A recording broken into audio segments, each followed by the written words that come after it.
Happy afternoon, all of you. I am Professor Anant Kumar Das. Today I am going to share with you all the very nice topic bargaining versus negotiation. आज मैं आप लोगों के सामने जो discuss करने जा रहा हूँ, अब बताने जा रहा हूँ कि बार्गेनिंग और निगोशिएशन में क्या फ़र्क है। आप लोग day to day daily basis पे ये दोनों टर्म बहुत फ्रिक्वेंटली यूज़ करते हैं कि अरे यार बार्गेनिंग नहीं हो रहा है, अरे यार निगोशिएशन नहीं हो रहा है।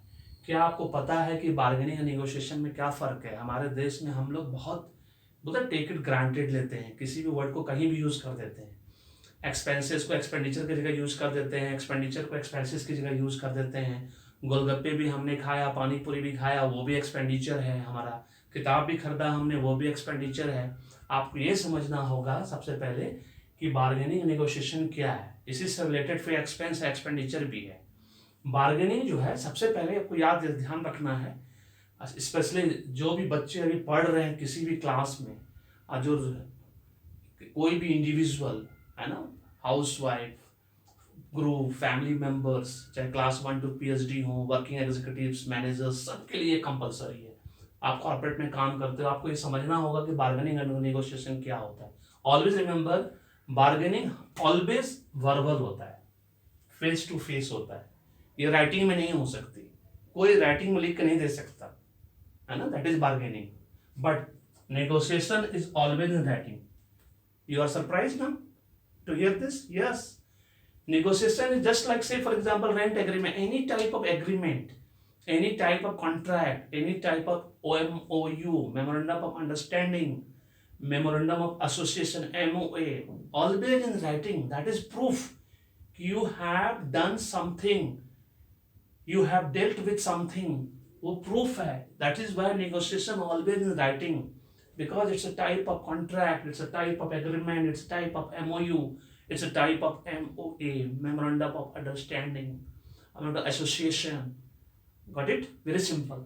So very clear. Always remember, bargaining always verbal and negotiation always in writing.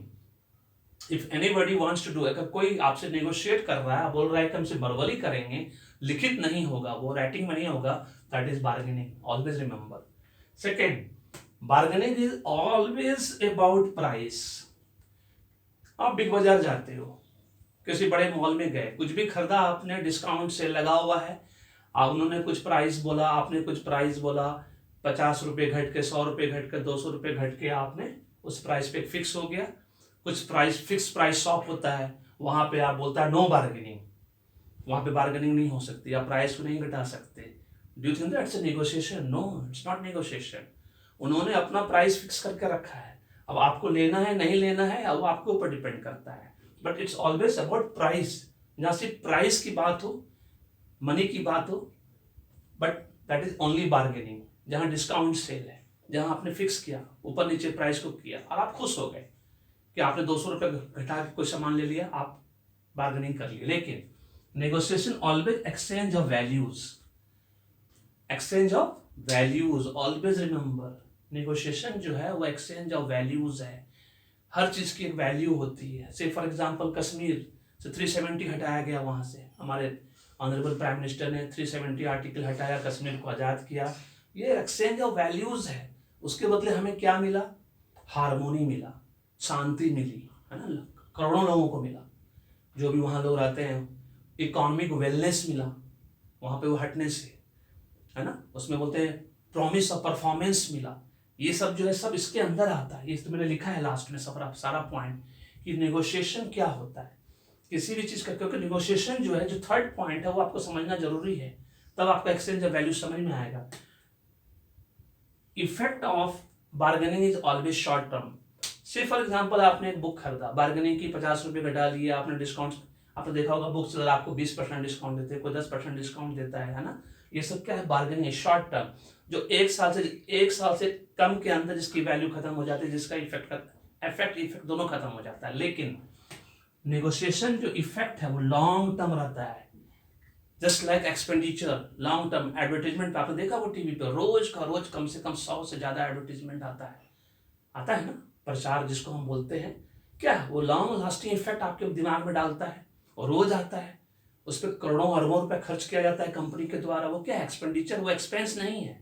Expense जो है short term benefit, just like bargaining.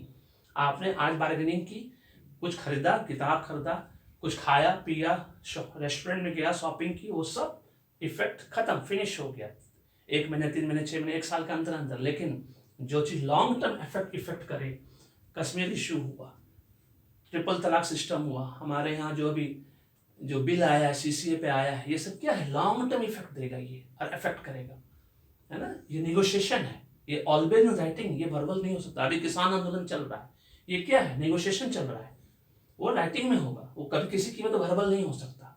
तो ये सब चीज आपको समझना है, कोई भी चीज जिसका इफेक्ट लॉन्ग टर्म होगा वो सारा निगोशिएशन के अंदर जाएगा।